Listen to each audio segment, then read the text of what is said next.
Hey everybody, welcome back to the studio.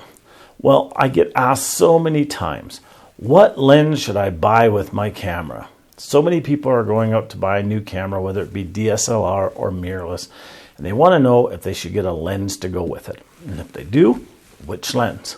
Well, obviously you need a lens. Now, if you already have a lens, that pretty much sums that up right there. Use what you've got till you can afford something better. But if you don't have a lens, what should you put with your camera? Now, these are my recommendations. These are what I like, and these are what I have, because I don't just buy lenses just to have them. I don't go out and borrow lenses just so I can talk to you about them. These are the actual things that as a professional photographer, I use. Now, for a crop sensor camera, whether it be Nikon, Canon, Sony, whatever, you're going to have a crop factor. With Canon, it's a 1.6 crop factor when you're using a crop sensor. So whatever lens you put on your camera, you times the millimeters by 1.6. So this one here is an 18 to 135. Now, if I put it on a crop sensor camera, the 18 turns into, I think that's 30, 29, somewhere around there, up to about 215 millimeters. To me, that's a great all-around walking lens. And it's a great all-around family lens. And it's a great all-around just about everything lens, with the exception of wildlife. It hasn't got the reach for doing wildlife. But it's a great lens. And that range in itself on a crop sensor camera is amazing. So whether you're shooting, no matter which brand you're shooting, I would look for something around the 18 millimeter up to about the 135, even if you could get it up to the 150 millimeter. Now, why don't camera manufacturers have different lenses that cover and do everything? Well, it's called a business, and they want you to buy multiple things. And if you buy multiple things, they make more money. So that's one of the reasons.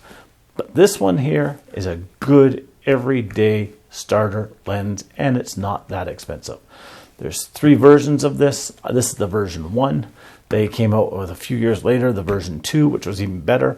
And they came out with the version 3, which is even better. But all 3 versions are great. If you have somebody that you know that's selling one and they're trustworthy, I would even look at buying it used if you know it's in good condition. But it's a great lens. Has image stabilizing, has a nice range, everything. Now, if you have a full-size sensor camera, you still want to get something in the 24-ish range up to, again, I would try for the 150 range, but you're probably not looking at that. In Canon, the 2 lenses that you pretty much have, if you're looking at a pro lens to go with your full-size sensor camera, is you're looking at the 24 to 70 or the 24 to 105. Now, both of them are great lenses. Both of them work wonderful. Both of them are great. They're quality and everything like that.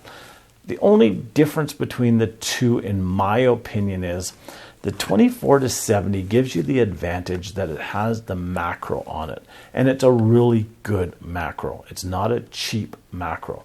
It will do more macro than what any of the other lenses will do without going into a macro lens. The problem is if you go with it, you're going to be stuck up to the 70 millimeter. Bring on a second lens. And if you're looking at just getting started, I would say if you're considering a second lens in the next year, I would go with this for the macro capability. And then I would look at something like the Canon 70 to 200. Or if you want to do something more within the wildlife side of things or bird photography, I'd look at the Sigma 150 to 600. The only problem with if you go with the 24 to 70 and then the 150 to 600 is you're going to have quite a range in there that you don't have coverage on.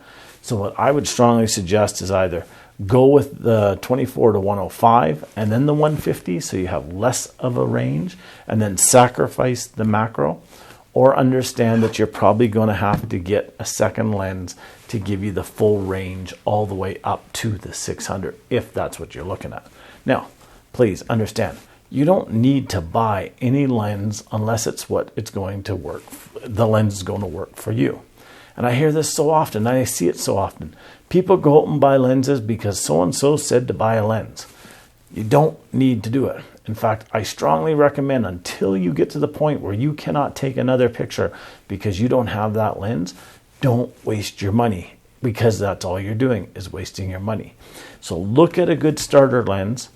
Figure out if you like macro. If macro is going to be something that you want, I would consider the 24-70. If macro is something that you're never going to do and you don't even know what macro means and you have no interest in it, I'd look at the 24-105 for a full frame camera. So until next time, get out there, take some great pictures, enjoy it, and don't fall for all the garbage that's floating around about what you should buy. Take care. Talk to you soon. Bye-bye now. Thank you for watching my video. If you like this video, please click on the like button, which is the thumbs up button. If you haven't already subscribed to my channel, please click on the subscribe button and then click on the bell next to the subscribe button so you'll be notified when any new videos are uploaded. Thank you and have a great day.